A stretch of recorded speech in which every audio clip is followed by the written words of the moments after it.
우리가 로마에 들어가니 바울에게는 자기를 지키는 한 군인과 함께 따로 있게 허락하더라. 자, 한 주간 동안 사시느라 또 얼마나 수고 많으셨습니까? 자, 전체 우양우 하셔서 우리 좀 안마를 좀 해드리겠습니다. 안마. 자, 등 좀 두드겨 주시고 어깨도 좀 만져 주시고, 네. 옆에 안 계시면 앞뒤로 하셔도 됩니다. 네.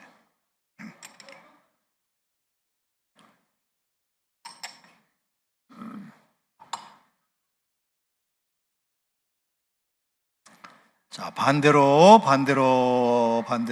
원수를 갚아야 됩니다. 네. 자, 만짐을 당하시는 분들은 어이 시원하다 하셔야 됩니다. 어이 시원하다.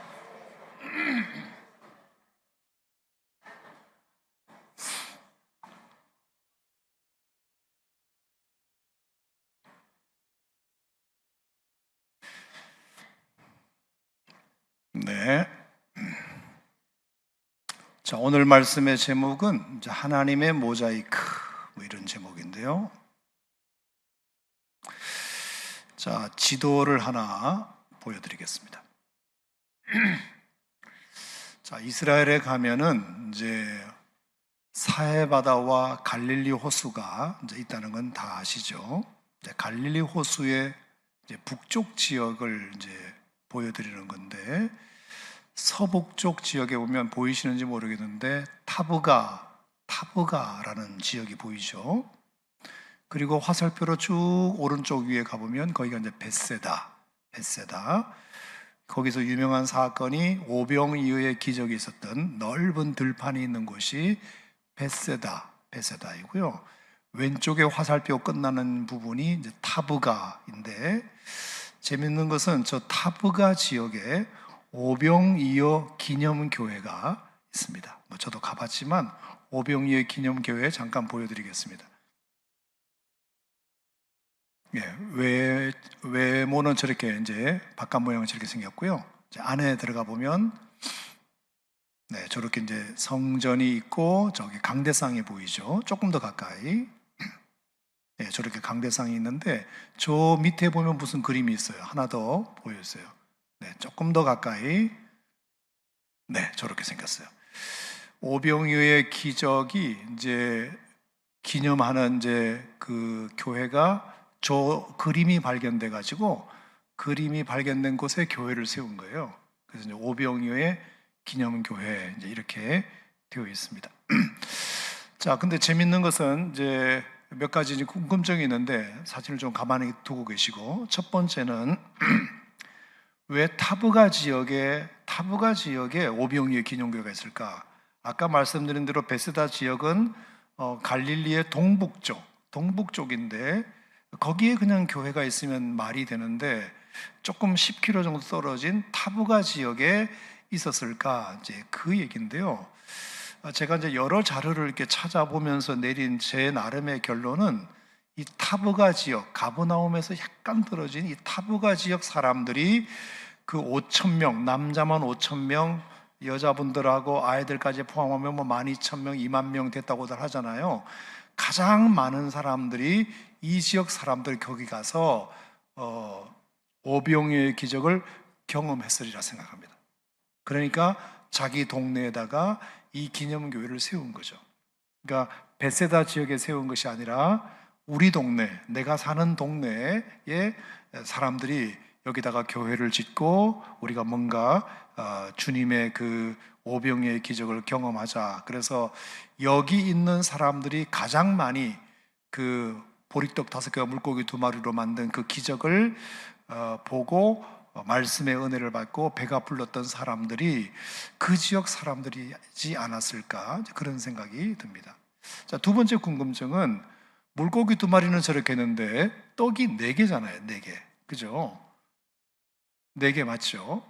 이상하다. 왜 떡이 5개여야 되는데 하나는 어디 갔지? 그래서 이 타브가 지역 사람들이 일부러 4개로 한던 이유는 예수님께서 떡을 들어 축사하시고 떼어 가라사대, 그래서 떡 하나는 지금 예수님이 들고 있다는 거예요. 예수님이 들고 있기 때문에 그래서 4개를 그렸대요. 4개를. 몰랐죠. 이런 설명을 안 들으면 잘 몰라요. 자, 그 다음에 이제 세 번째는 저거를 모자이크로 그렸어요. 모자이크로. 그냥 그린 것이 아니라 가만히 보시면 돌 하나하나를 다 붙여가지고 저렇게 이제 그림을 만들었는데요. 저는 왜 저거를 모자이크로 했을까? 모자이크라고 하는 것이 전체 큰 그림을 보면 이제 그림이 무슨 그림인지 아는데 돌 하나를 보면 이게 무슨 그림인지 모르잖아요.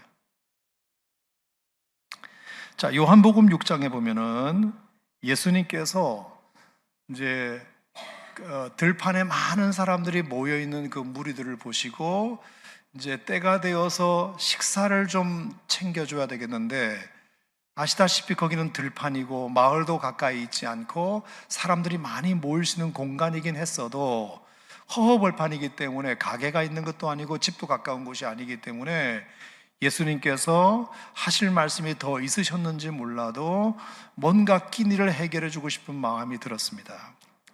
그래서 빌립에게 우리가 어디서 떡을 사서 이 사람들을 먹일 수 있겠느냐라고 빌립에게 질문을 하신 내용이 요한복음 6장에 나와요. 자, 근데 거기에 뭐라고 나오느냐 하면은 예수님께서 이렇게 질문하신 것은 친히 어떻게 하실지를 다 아시고, 예수님께서 친히 어떻게 하실지를 다 계획하고 계셨다, 이것입니다.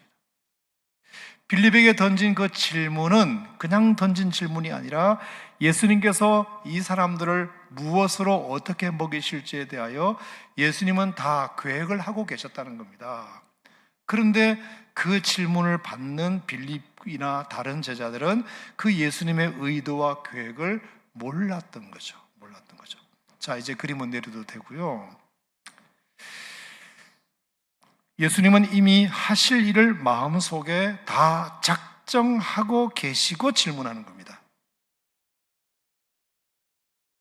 예수님의 의도가, 예수님의 큰 그림이 이미 다 있는 거죠. 저는 이 단순한 질문을 통해서 제게 느껴지는 것이 뭐냐면, 예수님께서 우리에게 어떤 질문을 던지실 때 그 질문에 대한 몰라서 던지는 질문이 아니고 그 질문을 통해서 우리의 신앙의 수준을 점검하기 위한 주님의 의도가 있고, 그것을 통해서 예수님께서 무엇을 하시고자 하시는 계획이 있기 때문에 그런 질문을 던지시는 거잖아요.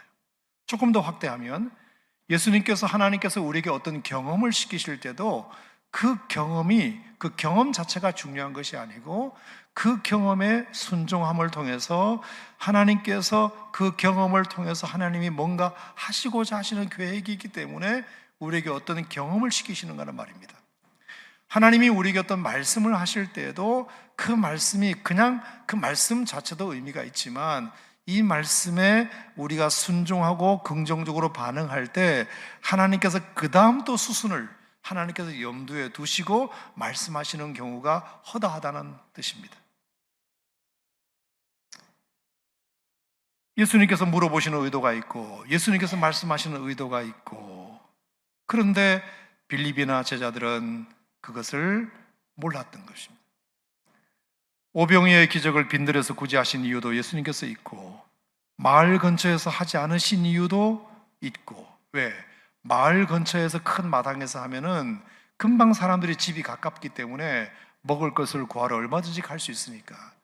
하지만 아까 보셨던 갈릴리 동북쪽 그 들판에는 집도 없고 서북쪽으로 이렇게 내려와야 마을이 있기 때문에 예수님께서 그 사람들을 가둔 건 아니지만 정말 예수님의 기적이 아니면 그들은 그 아무것도 먹을 수 없는 상황으로 몰아넣고 예수님께서 제자들에게 그런 질문을 하신 것은 뭔가 하나님께서 계획이 있기 때문에, 주님이 계획이 있기 때문에 그런 의도로 말씀하신 것이다. 그래서 저 그림도 그냥 그림을 그릴 수도 있지만 모자이크 조각 하나하나를 놓아서 그린 그림이 아닐까. 우리는 이처럼 예수님의 큰 그림, 예수님의 이 계획을 우리는 잘 모르고 있다는 뜻입니다. 사실 우리는 하나님의 계획을 잘 모릅니다. 한 치 앞을 잘 몰라요. 무슨 말씀을 해도 그 의미를 잘 모릅니다. 어떤 일을 당해도 그것의 다른 의미를 잘 모릅니다. 왜냐하면 우리는 모자이크의 한 조각만 갖고 있기 때문이죠. 특별히 힘든 일이 생기면 그 힘든 일을 통해서 하나님이 어떤 깨달음을 주는지, 이 힘든 일을 통해서 하나님이 어떤 유익을 줄지에 대해서 우리는 생각하지 않는다. 저는 그래서 지난번에 하나님의 빅픽처라는 설교의 제목으로 말씀드렸지만 오늘도 뭐 그 비슷한 그런 내용으로 여러분과 한 번 더 이 바울의 일대기를 통해서 하나님의 모자이크가 있구나. 그러면 우리가 하나님께서 그리고자 하시는 어떤 그림이 있는데 그 그림을 우리가 상상하고 오늘은 비록 내 손에 한 조각의 그림을 가졌을 뿐이지만 우리가 믿음으로 그것을 둬야 할 곳에 잘 두면 우리가 언젠가 하나님께서 이 그림을 완성하시기 위해서 나에게 그날 이 한 조각을 손에 들고 놓게 하셨구나. 이것을 우리가 깨달을 때가 온다 하는 것입니다. 여러분, 바울의 인생을 이제 가만히 오늘 한번 이제 정리를 좀 해보려고 하는데요. 일부러. 자, 사도행전 28장까지 왔으니까 바울을 한번 정리를 해보죠. 자, 하나님께서 바울이라는 사람을 사울 시절에 처음 불렀던 때가 사도행전 9장이죠. 장소는 다메섹으로 가는 길 위에였습니다. 우리가 쉽게 다메섹 도상이라고 부릅니다. 자, 그날도 사울은 살기등등하여 다메섹에 있는 예수 믿는 사람들을 결박할 의도를 가지고 몇 명의 무리들을 데리고 이제 다메섹으로 가는 길이었어요. 근데 해가 중천에 떠 있는 정오쯤 되었을 때 강렬한 빛 가운데서 큰 소리가 들려가지고 눈이 멀어서 사울이 쓰러지게 됩니다. 그런데 하늘에서 이제 큰 음성이 들리기를 사울아 사울아 어찌하여 네가 나를 박해하느냐라는 예수님의 음성을 들어요. 그래서 사울이 묻습니다. 주여 누구십니까? 라고 물었더니 나는 네가 박해하는 예수다. 이렇게 이제 음성이 들렸던 것을 기억하실 겁니다. 그러면서 이제 사울에게 음성이 들리기를 네가 이제 시내로 가라. 그 직가라는 곳에 가면은 너를 환대해 주는 사람, 너를 맞이하는 사람이 있을 것이다. 자, 그 사람이 이제 아나니아라는 선지자였습니다. 아나니아도 어느 날 기도하는데 성령께서 그런 음성을 주셨어요.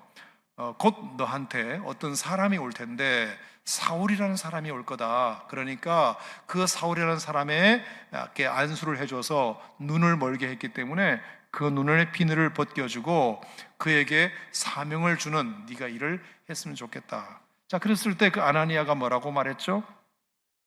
아니, 그 사람은 제가 듣기로 예수 믿는 사람들을 잡아가두고 결박하고 이렇게 핍박하는 사람이라고 알려져 있고 다메섹에 오는 이유도 그런 이유로 오는 줄로 제가 알고 있는데 어떻게 그런 사람을 하나님께서 택하셨다는 말씀입니까? 아나니아 선지자 역시도 기도하는 사람이었지만 하나님께서 그런 사울에게 안수를 해라 이렇게 말씀하셨을 때 하나님의 큰 그림을 알 리가 없었죠. 그러니까 아나니아가 그런 소리를 한 거 아니겠습니까? 우리가 소문을 듣기로 그 사람은 정말 예수 믿는 사람들을 잡아 가두는 사람이라고 들었는데 어떻게 그를 저에게 보내십니까? 자, 그랬을 때 하나님께서 음성을 주시기를 이 사람은 내 이름을 위하여 이방인과 임금들과 이스라엘 자손들에게 전하기 위하여 택한 나의 그릇이다. 예수님께서 음성을 통해서 그렇게 그 하나님의 모자이크 큰 그림을 일러주시게 되었습니다.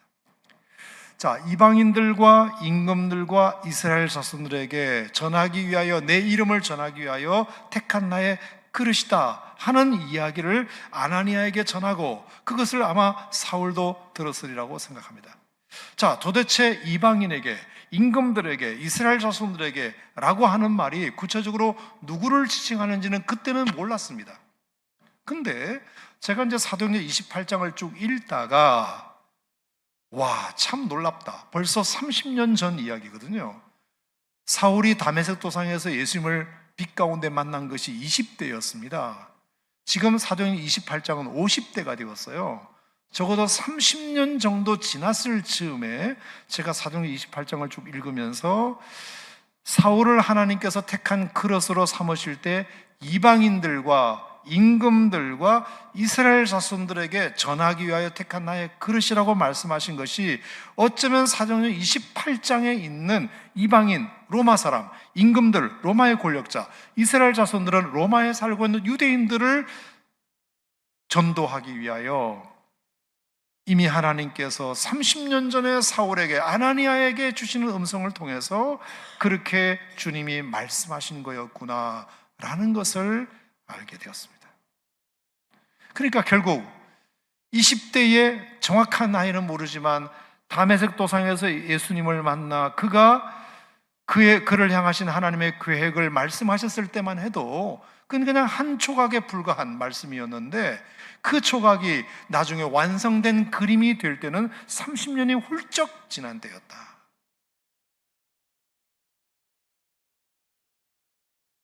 신앙이라고 하는 것은 모름지기 하나님의 빅픽처를 믿고 하나님의 모자이크를 한 조각 믿음으로 오늘도 놓는 것이, 그게 신앙이구나. 한번 따라합시다. 신앙이란 하나님의 빅픽처를 믿고 하나님의 모자이크 한 조각을 믿음으로 놓는 것이다. 아멘입니까? 그냥 오늘 이 문장 하나만 여러분 가슴에 새겨도 우리에게 주어지는 일상에 이해되지 않는 여러 가지 삶의 조각들, 이 조각 하나가 도대체 무슨 의미가 있어? 이렇게 생각할 수 있지만, 우리가 믿음으로 그 조각을 놓아야 할 자리에 잘 놨을 때 나중에 완성되어져 가는 큰 그림을 우리가 분명히 보게 될 때가 올 것이다. 자, 우리가 이것을 믿으면 우리의 고백이 이제 어떻게 바뀌게 되느냐 하면은, 따라합시다. 때문에가 덕분에로, 이렇게 바뀌어야 된다고 저는 생각합니다. 자, 이제부터 사도행전을 정리하는 차원에서 한번 말씀을 드려볼게요. 자, 예를 들어서 다메섹 도상에서 이제 사울을 이제 예수님이 만나셨잖아요. 그래서 너무 뜨거워가지고 사울이 너무 뜨거워가지고 다메섹에 예수 믿는 사람들을 잡아가두고 결박하러 갔던 그 걸음이 바뀌어가지고 예수님의 복음을 전하는 사람이 되잖아요. 다메섹에 들어가서. 그랬더니 다메섹에 있는 사람들이 사울의 말을 믿어줬다 안 믿어줬다? 당연히 안 믿어주죠. 사람이 갑자기 어제의 모습이 갑자기 돌변한 데는 저 사람이 무슨 꿍꿍이 속이 있기 때문이라고 사람들이 의심하게 되지, 그 변화를 사람들이 믿어주지 않잖아요. 그래서 다메섹 사람들이 믿어주지 않자 하나님께서 그를 다메섹에서 빼가지고 아라비아 광야로 보내십니다. 그것도 3일도 아니고 3개월도 아니고 무려 3년 가까이를 아라비아 광야에서 아무것도 못하게 하나님께서 몰아넣으십니다. 다메섹에서 사람들이 믿어주지 않은 그 일 때문에 사울은 아라비아 광야에서 홀로 외로이 3년을 썩히게 됩니다. 그러다가 성령께서 다시 3년 만에 그를 예루살렘에 보내세요. 예루살렘에 가서 이제 열심히 복음을 전하게 되는데, 예루살렘에서도 역시 사람들이 믿어주지 않고 오히려 박해가 일어나자 하나님은 다시 그 예루살렘에서 핍박당하는 사울을 꺼내가지고 고향 다소로 보냅니다. 다소로. 그 고향 다소에서 10개월도 아닌 무려 10년을 보내게 됩니다. 10년. 아라비아 광야에서 3년, 다소에서 10년, 13년이라는 세월을 하나님은 다메섹에서 사울을 불러놓고 13년을 썩히게 만드는, 정말 우리가 도저히 이해할 수 없는 그런 일을 하나님이 하게 하시는 거잖아요.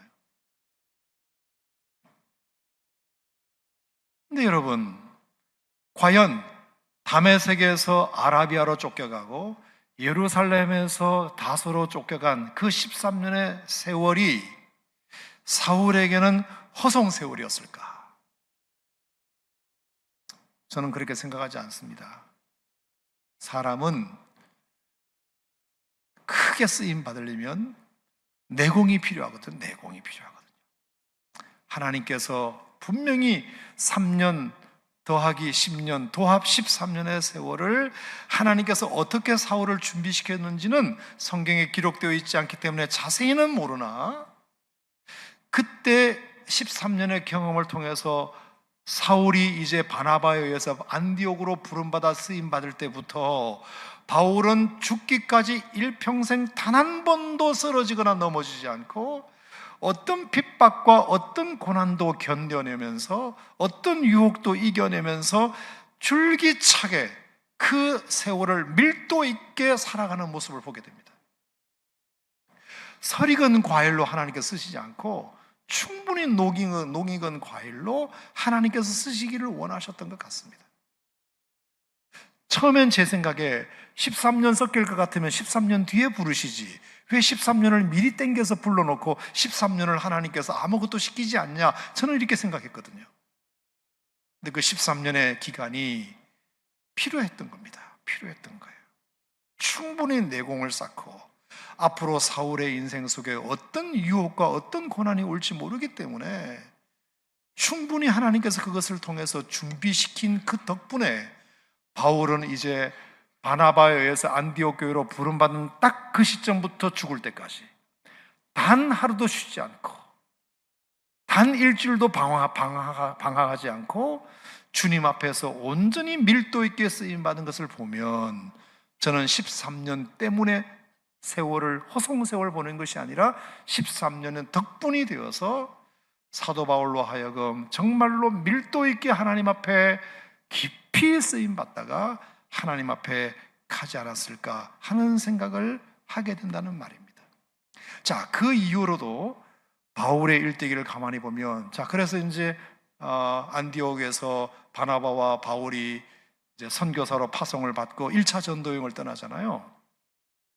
처음에는 구브로로 갔다가 뭐 비시디에 안디오로 갔다가 이고니온으로 갔다가 루스트로로 갔다가 더베로 갔단 말입니다.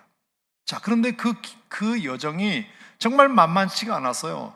비시디아 안디옥에서도 정말로 쫓겨났죠. 이고니온에서도 쫓겨났죠. 루스트라에서는 돌에 맞아 거의 죽었죠. 그래서 더베까지 겨우겨우 온 그 걸음이었단 말입니다. 그러니까 얼마나 그 1차 전도 여행의 그 코스가 험난하고 어려웠는지 몰라요. 제가 여러 번 지도를 보여드렸지만 그 더베라는 지역에서 고향 다소는 굉장히 가깝고 수리아 안디옥으로 돌아가는 지름길이 얼마든지 거기 있는데 사도 바울은 1차 전도 여행을 다시 그 더베에서 거꾸로 루스드라로 이고니온으로 비시디아 안디옥으로 밤빌리아 버가로 이렇게 돌아오는 그 일정을 밟게 됩니다. 자, 1차 전도 여행에 그 어렵고 먼지를 떨어 발에 있는 티끌을 떨어버리겠다 싶을 정도로, 그리고 거의 맞아가지고 죽을 지경이 되었지만 바울의 마음속에 더베에서 다시 루스드라로 1차 전도의 코스로 다시 돌아가게 했던 그 마음을 하나님께서 바울에게 주셔가지고 결국은 그 마음에 순종한 것 덕분에 어떤 일이 일어나죠? 루스드라에 있는 디모데라는 훌륭한 제자를 바울로 하여금 얻게 만들잖아요. 나중에 에베소 교회를 목회할 때 결국은 그 에베소 교회 후임자를 디모데를 세우게 되잖아요. 바울에게 수제자 디모데를 하나님께서 1차 전도여행에서 돌아가면서 만나게 되는 그런 은혜를 하나님께서 경험하게 해주십니다. 자, 결국은 뭐냐 하면은 내가 지금 당하는 어떤 고난과 이해되지 않는 어려움이 이것 때문에 내가 힘들고 죽을 뻔하고 몰매 맞고 이렇지만 그래도 그것 덕분에 하나님께서 귀한 사람을 얻게 되고 그것을 통해서 하나님의 마음을 알게 되고 그것을 통해서 하나님께서 뭔가 바울을 새롭게 준비시키는 일들이 바울의 일생 속에 굉장히 많았다. 자, 2차 전도 여행을 때도 마찬가지입니다. 자, 2차 전도여행을 시작하려고 하는데 바울과 바나바가 심하게 다투게 됩니다. 그래서 이게 마가 문제 때문에 해결이 안 돼가지고 결국은 바나바는 마가를 데리고 구브로로 가고 바울은 실라를 택하여 1차 전도여행의 코스를 한 번 더 가게 됩니다. 자, 다투었기 때문에 두 사람이 갈라졌습니다. 하지만 그것을 통해서 마가의 마음속에 바울에 대한 엄청난 미안함이 생겨서 결국에 그 마가가 바울에게 유익한 사람이 되는, 반전이 일어나게 됩니다. 마가 때문에 갈라졌지만 마가 덕분에 바울은 어떤 일이 일어나죠? 자, 마가가 결국에 마가복음을 썼고 그것은 사복음서의 시초가 되고 그 마가복음에 마가가 자극이 되어서 마태가 쓰게 되고 그 마태복음을 통해서 누가가 쓰게 되고 그 세 복음서를 보고 요한복음을 쓰게 되는, 그러니까 우리 인생 속에 이해 안 되는 경험이 분명히 있지만 그것을 가만히 조금만 더 기다려보면 하나님의 작품이고 거기는 하나님의 뜻이 있었고 하나님의 원대한 계획이 있었고 하나님의 모자이크가 있었다. 2차 전도여행 때 마찬가지입니다. 자, 그가 이제 비시디아 안디옥을 떠나서 바울의 마음속에는 에베소에 가서 좀 복음을 전하고 싶은 마음이 있었어요.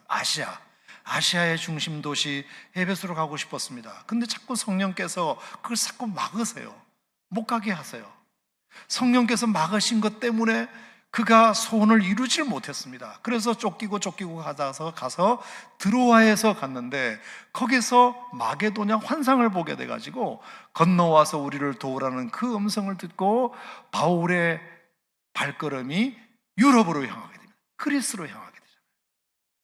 성령께서 막으신 것 때문에 그가 가고 싶은 곳을 가지는 못했지만 하나님께서 그 덕분에 바울로 하여금 유럽의 눈을 뜨게 만들어서 빌립보로, 데살로니가로, 베레아로, 아테네로, 고린도로 2차 전도행을 하게 되는 그런 은혜가 있었다는 얘기입니다.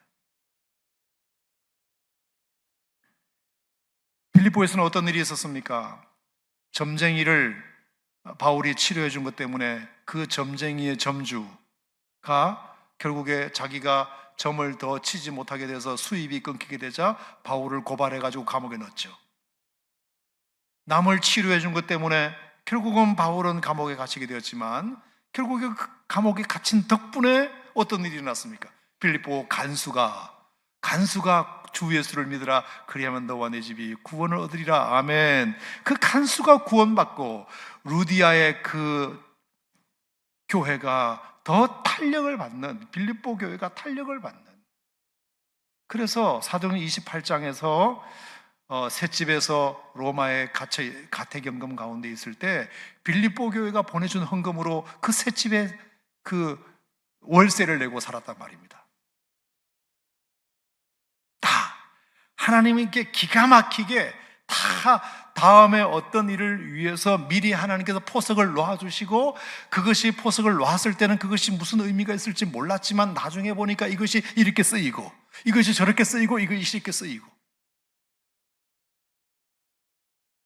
하나님의 기가 막힌 그 아이디어가 바울의 인생 속에 얼마나 그런 일들이 많았는지 몰라요. 자, 2차 전도여행. 그래서 빌립보에서 데살로니카로, 데살로니카에서 베레아로, 베레아에서 아테네로, 아테네에서 고린도로. 그래서 이제 계속 쫓겨 가다가 고린도에서 1년 몇죠? 6개월인가요? 거기서 이제 만나는데 브리스길라와 아굴라, 어비 같은 장막을 치는 브리스길라와 아굴라를 거기서 만나게 되죠. 기가 막혀요. 그 브리스길라와 아굴라가 나중에 결국 로마 교회를 개척한 사람이 되고요. 바울이 로마로 가기 전에 벌써 브리스길라와 아굴라가 가서 교회를 다 만들어 놓고요. 그래서 로마에 있는 그리스도인들을 바울이 28장에서 만나게 되는 은혜가 있고요. 하나님께서 벌써 다 바울을 로마에 30년 만에 9장에서 하나님께서 바울을 다메섹상에서 부르실 때 하나님은 벌써 30년 뒤를 다 계획해 놓으시고 하나님께서 그 모든 경험들을 때문에 경험들을 갖지만 그것을 다 덕분으로 만드셔서 하나님께서 바울을 향하신 그 위대한 계획을 이루어 가시는 것을 지금 우리는 너무나 많이 사도행전을 통해서 보았다.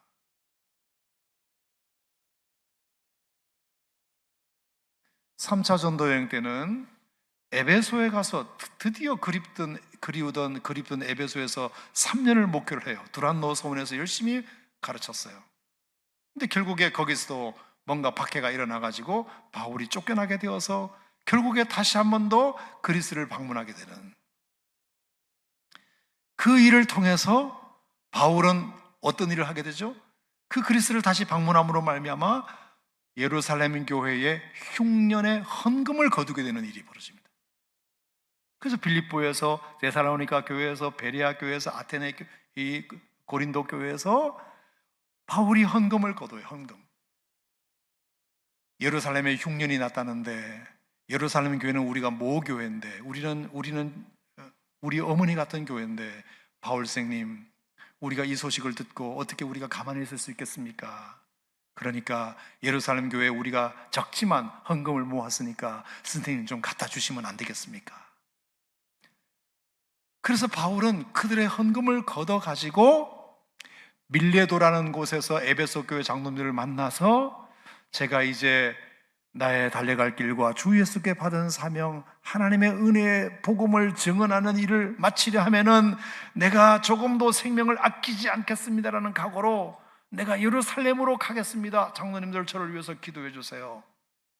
이 헌금을 들고 가면 분명히 예루살렘 성도들도 감동을 받아가지고 마음을 열어서 이제 이방인들도 그들의 형제로 받아들일 수 있도록 기도해 주세요.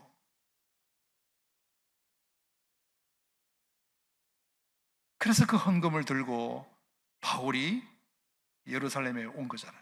자, 그게 이제 3차 전도행이 끝난 겁니다. 자, 예루살렘에 왔더니 어떤 일이 벌어졌죠?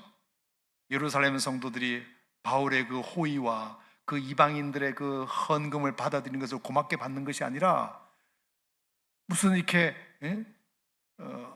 아주 더러운 돈이라고 하는 그런 생각을 가졌는지, 그 돈을 안 받았을 뿐만 아니라 이방인들을 위해서 열심히 복음을 증거했던 그 바울을 모함해가지고 무슨 40명의 암살단까지 만들고, 그래서 벨릭스 총독에게 겨우 보호를 받는가 싶더니 그것이 베스도 총독에게 넘어가고 아그리빠 왕에게 넘어가면서 또 몇 년을 바울이 고생을 하게 됩니다. 고생을. 그것 때문에 바울은 또 당하지 않을 고생을 하게 되지만, 하나님께서 그 베스도 총독의 신문을 받으면서 바울로 하여금 무슨 생각이 나게 했다? 가이사의, 로마의 가이사에 내가 상소를 해야 되겠구나 라는 생각이 나게 되어서 결국은 바울은 다시 죄수 호송선을 타고 로마로 가게 되는 이제 일이 벌어지게 된 거죠. 자, 그래서 이제 로마로 가는 호송선을 아드라무테노 배를 탔다가 알렉산드리아 배를 탔다가 이렇게 해서 우리가 몇 주간 동안 봤던 그 바울의 지중해 참 어려운 항해를 여러분이 이제 들으셨지 않습니까? 자, 그것 때문에 바울은 또 하지 않아도 될 항해를 하면서 엄청난 고생을 많이 하게 되지만, 바울도 원하지 않는 항해였지만 충분히 이것은 겨울이 지나고 봄이 되어 가야 할 항해였지만, 굳이 이 베스도 총독이, 백부장 율리오가 로마 정부에서 빨리 죄수를 보내달라고 하니 가야 되겠다고 하고 바울을 억지로 낑겨 태워가지고 그렇게 가는 바람에, 그것 때문에 고생하지 않아도 될 유라굴로 광풍을 만나서 얼마나 고생을 많이 합니까? 하지만 그것 덕분에 함께 했던 276명이 하나님을 같이 경험하고, 그것 덕분에 멜리데 사람들이 예수님을 영접하게 되는, 할렐루야, 그런 은혜가 있었다는 말입니다.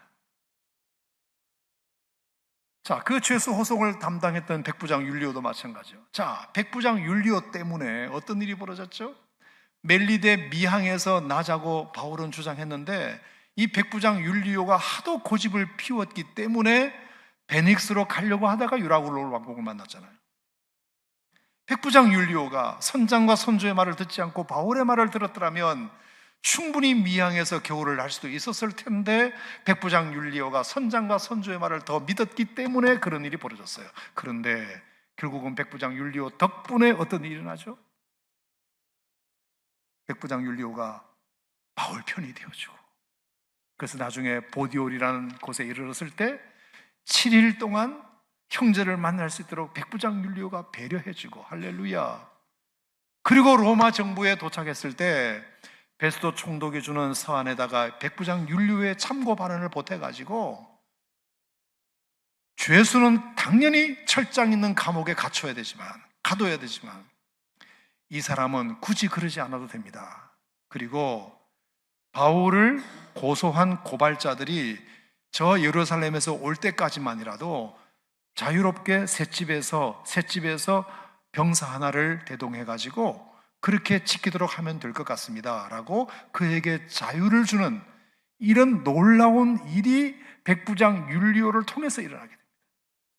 백부장 율리오가 아니었으면 분명히 바울도 철장 있는 감옥에 갇혀가지고 면회 오는 사람도 없이 복음을 전할 수도 없이 에베소, 빌립보, 골로새, 빌레몬서 옥중 서신도 쓸 수 없이 되었겠지만 저는 백부장 율리오의 입김에 의해서 결국에 바울이 갇힌 것도 아니고 자유도 아니지만 가택연금 가운데 있어서 그래도 바깥 출입은 할 수 없었지만 오는 사람은 맞이하여 복음을 전할 수 있는 기회를 얻었다는 것은 백부장 율리오 덕분이었죠. 여러분, 제가 지금 계속 드리고 있는 말씀은 뭐냐? 하나님의 빅픽처를 믿고 오늘도 내가 삶의 하나님의 모자이크의 한 조각을 믿음으로 놓는다는 믿음만 가지면 내가 경험한 어떤 삶의 부정적인 일 때문에 내게 불행이 찾아올 수 있다 하더라도 결국 그것이 덕분에가 되어 내 삶을 부욕해 하고 하나님의 사명을 이루어가는 동기가 될 수도 있는 거죠. 기회가 될 수도 있는 거죠.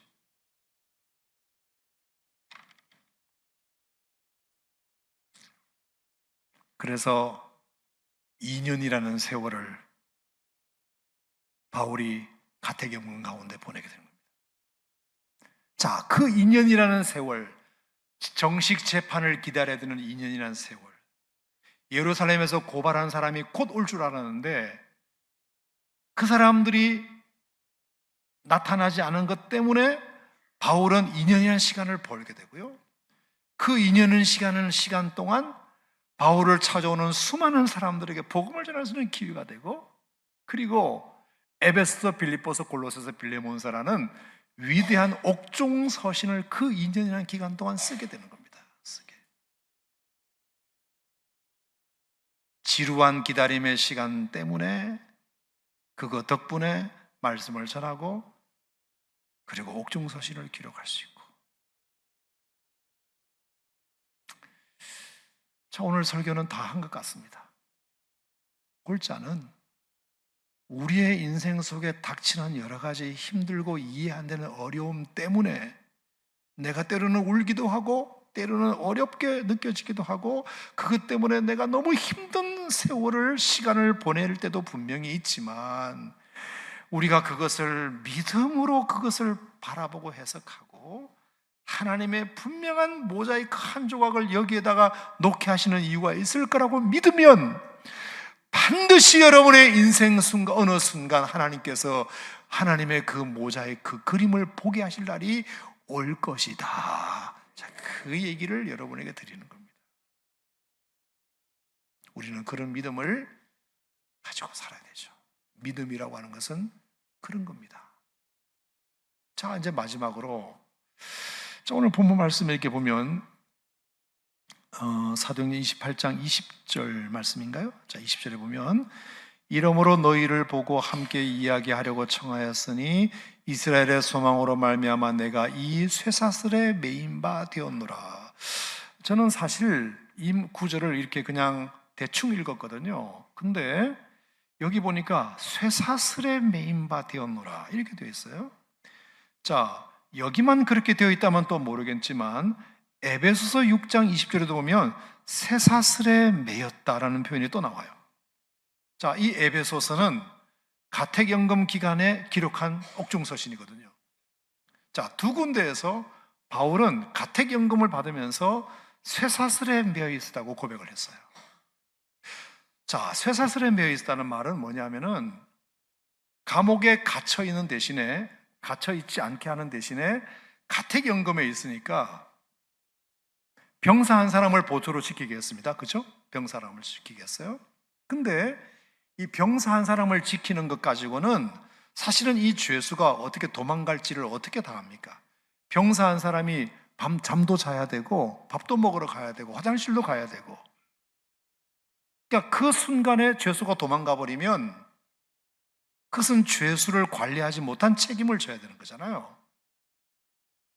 그래서 자료를 찾아보니까 쇠사슬에 매였다는 이 표현이 어떤 그 비유적 표현이 아니고 실제로 그렇게 했다고 되어 있더라고요.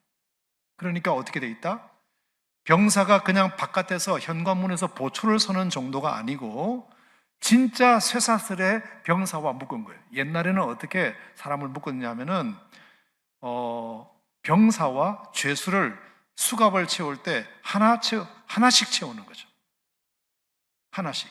그러니까 죄수 팔 하나와 병사의 팔 하나를 같이 채워가지고 묶어 놓는 겁니다. 그러면 이제 도망을 못 가는 거니까, 도망을. 그러니까 화장실 갈 때도 같이 가고, 잠잘 때도 같이 자고, 밥 먹을 때도 같이 먹고, 여러분, 이것이 쇠사슬에 매여 있다는 겁니다. 여러분, 2년 동안 바울은 감옥이라는 곳에 갇혀 있었던 건 아니지만 한 병사, 자기를 지키는 병사와 사슬을 서로 묶어가지고 팔 하나씩 이렇게 묶어서 지냈구나.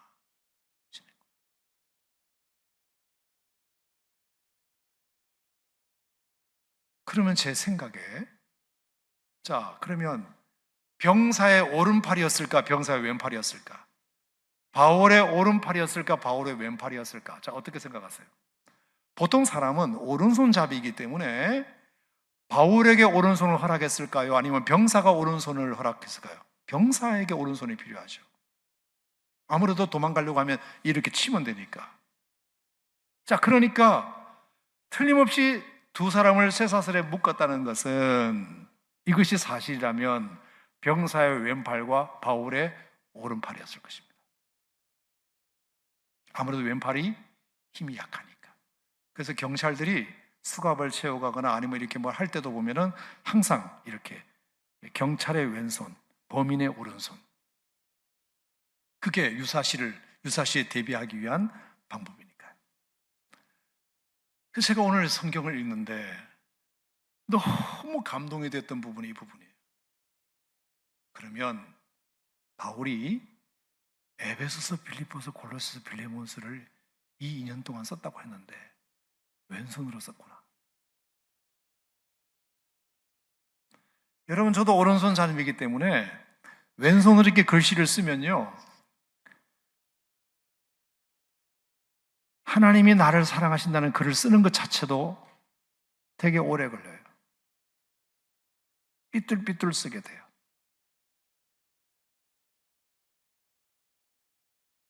그러면서 오른손으로 쓰는 것보다 더 정성을 기울이게 되고 더 많은 생각을 하게 돼요. 저는 그래서 지난주까지도 그런 생각을 못 했는데 이 말씀을 준비하면서 다음 주에 사도행전 28장이 끝나고 나면 에베소서 강의를 해야 되겠구나, 옥중서신 강의를 해야 되겠다고 마음을 먹었어요. 바울이 2년 동안 쇠사슬에 매여 있으면서 그 불편한 손으로 적어 내려간 그 에베소서와 빌립보서와 빌레몬서와 골로새서가 남달라 보였습니다. 에베소 교인들을 향한 바울의 그 절절한 편지, 불편을 무릅쓰고 한쪽은 사슬에 묶여가지고 불편한 익숙하지 않은 왼손으로 뭔가 글을 써내려가면서 에베소 교회를 향한, 빌립보 교회를 향한, 골로새 교회를 향한, 그리고 빌레몬을 향한 그 절절한 서신을 썼다고 생각하니 이게 그냥 읽을 책이 아니구나, 그런 생각을 깨달았어요. 그래서 에베소서와 빌립보서와 골로새서와 빌레몬서에 그렇게 주옥 같은 메시지가 우리를 감동시키는구나. 자, 지금 저의 이 상상은 어떤 주석에도 어떤 설교가도 이런 상상을 제가 들어본 적은 없고요, 그냥 제 마음속에 그냥 그렇게 한번 생각해 봤어요. 옥중서신이 그래서 참 귀하구나. 그 불편한 가운데서도 바울이 편지글을 써내려간 그 편지를 그러면 내가 유심히 한번 봐야 되겠다. 그 메인 것 덕분에, 그 메인 것 때문에 불편했지만 그 메인 것 때문에 에베소 교인들을 향한 그 절절한 마음을 불편한 가운데서 써내려가는. 여러분, 사실 컴퓨터로 이렇게 요즘은 발달이 돼서 자판으로 치는 글과 여전히 연필이나 볼펜을 꺼내서 쓰는 편지는 느낌이 다르잖아요. 뭔가 내 마음을 카톡으로 띡 하고 날리는 거랑, 그래서 뭐라도 내가 볼펜으로 써서 이렇게 몸을 움직여서 손가락을 움직여서 쓰는 그 글은 느낌과 감동이 분명히 달라요. 더구나 왼손으로 바울이 옥중서신을 쓴 것이 만약에 분명하다면, 제가 이제 그런 자료를 어디서 찾아볼 건데 아직은 자료를 못 찾았습니다만, 어쨌든 그 상상이 일리가 있다면 저는 바울의 그 마음이 그 에베소서와 빌립보서와 골로새서와 빌레몬서에 너무나 많이 담겨 있을 거라고 저는 생각하고, 그것 덕분에 바울은 그 절절한 마음을 교회를 향한 사랑으로, 권면으로 이렇게 표현해 내었다고 저는 생각합니다. 사랑하는 오산 침례교회 성도 여러분, 저는 여러분에게 그런 도전을 드리고 싶어요. 하나님의 큰 그림을 여러분이 기억한다면, 오늘 작은 모자이크 한 조각 하나를 여러분이 오늘 이 시간 들었는데, 도대체 이 조각이 도대체 무슨 그림인지를 나는 몰라요. 하지만 놔야 할 자리에 믿음으로 놓으면 내일도 또 하나 그 조각을 낳고 내일도 또 하나 조각을 놓으면 서서히 하나님께서 여러분들에게 어느 날, 아하! 하나님이 이 그림을 그리시려고 나에게 어제도 그제도 지난달에도 작년에도 내가 힘들 때에도 하나님은 이 조각 하나를 놓게 하셨구나 하는 것을 반드시 여러분들이 발견하게 될 때가 오리라 믿습니다. 그러니까 믿음으로 그 조각 하나를 놓자. 저는 그것이 오늘 여러분들에게 드리고 싶은 말씀이에요. 제가 얼마 전에 침신대에 우리 교인들과 함께 가가지고 이제 이렇게 예배를 인도하면서 막 내가 뭐라고 했는가 막 학생들이 박수를 치는 장면이 있어요. 막 박수를 치면서 이렇게. 그게 뭐냐면 마태복음 1장을 내가 학생들 앞에서 외웠거든요. 마태복음 1장. 제가 5살 때 우리 어머니가 마태복음 1장부터 5장까지 열심히 암송하라고 그래가지고 그때는 진짜 아주 죽을 고생을 하고 외웠어요. 도대체 이게 무슨 의미인지도 모르고 그냥 외웠어요. 그리고 나는 기억은 잘 안 나는데 어쨌든 동네 교회에 나를 데리고 암송 공연을 다녔다 그러더라고요. 몇 군데. 그래서 어머니가 어깨에 올라가고 우리 아들이라고 그러고 막 이랬겠죠. 근데 나는 너무 그게 힘들었고 왜 내가 이걸 해야 되는지. 특히 마태복음 1장의 내용은 여러분 뭔지 아시잖아요. 네?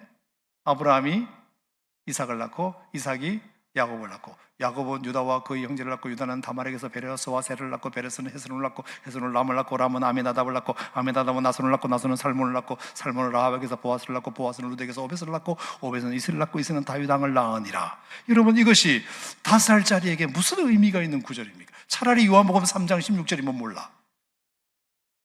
거기다가 다윗은 우리아야에게서 솔로몬을 낳고 솔로몬은 로보암을 낳고 로보암은 아비야를 낳고 아비야는 아사를 낳고 아사는 요사밧을 낳고 요사밧은 요람을 낳고 요람은 우시아를 낳고 우시아는 요담을 낳고 요담은 히스기야를 낳고 히스기야는 므낫세를 낳고 므낫세는 아몬을 낳고 아몬은 요시아를 낳고 요시아는 바벨론으로 포로로 잡혀갈 때 여고냐와 그 형제를 낳으니라. 그 다음에 또 뭐가 있지? 바벨론으로 포로 잡혀갔을 때에 여고냐는 스알디를 낳고 스알디는 스룹바벨을 낳고 스룹바벨은 아비옷을 낳고 아비옷은 엘리야킴을 낳고 엘리야킴은 아솔을 낳고 아솔은 사독을 낳고 사독은 아킴을 낳고 아킴은 엘리웃을 낳고 엘리웃은 엘라사를 낳고 엘라사는 마따를 낳고 마따는 야곱을 낳고 야곱은 그렇죠. 야곱은 마리아의 남편 요셉을 낳았으니 마리아에게서 예수 그리스도라 칭하는 예수가 나시니라. 5살짜리 아이가 낳고가 나에게 무슨 의미가 있겠습니까? 그때는 도대체 이걸 내가 왜 외워야 되는지, 어머니가 무서워서 외우긴 했지만 왜 외워야 되는지 몰랐지만 나중에 목사가 되고 보니까 이게 그렇게 나에게 도움이 되고, 또 하나는 예수님이라는 한 송이 국화꽃을 피우기 위해서 울었던, 봄부터 울었던 소쩍새 같은 사람들이 그 옛날에 그렇게 말았구나. 여기는 성경에 2번, 3번 이름이 등장하는 사람도 있지만 한 번 그때 등장하고 사라진 이름도 엄청 많은데, 특히 다말이라는 여자는 뭐 시아버지랑 이상한 관계 때문에 태어나기도 하고, 라합이라는 기생이었기도 하고, 또 룻은 모압 여자였기도 하고, 우리아의 아내 바세바는 또 자기 남편 말고 또 다른 이렇게 다윗과 이렇게 해가지고 솔로몬을 낳고, 정말로 지저분하고 창피하고 부끄럽게 이럴 데 없는 이런 삶의 조각조각들이 예수님이라는 큰 그림을 그리기 위해서 동원된 사람들이고, 하지만 그때는 이 모든 것들이 어떤 의미가 있을 거라고 누구도 생각을 못 했는데, 나중에 그 혈통을 통해서 예수님이 태어나신 것을 보면서, 아, 하나님께서 그 모든 사람들을 봄부터 소쩍새가 우는 소쩍새 울음이 되게 하셨구나. 여러분, 오늘 우리가 하나님 앞에서 경험되는 이 의미 없어 보이는 이 하루의 경험도, 여러분이 믿음으로 그냥 모자이크 한 조각을 그냥 둬야 될 자리에 잘 두는 것이 오늘 우리가 해야 할 가장 중요한 일이다. 아멘. 그러면 1년 뒤, 10년 뒤 어느 순간 하나님께서 2024년 11월 며칠 날 금양로 기도회 때 내가 놓았던 그 조각이 하나님께서 나에게 이렇게 큰 그림을 만드시게 하시려는 의도이셨구나 하는 것을 반드시 깨닫게 될 것이다. 오늘 이것이 오늘 여러분들에게 주시는 의미가 분명히 있게 되기를 주의 이름으로 축복합니다.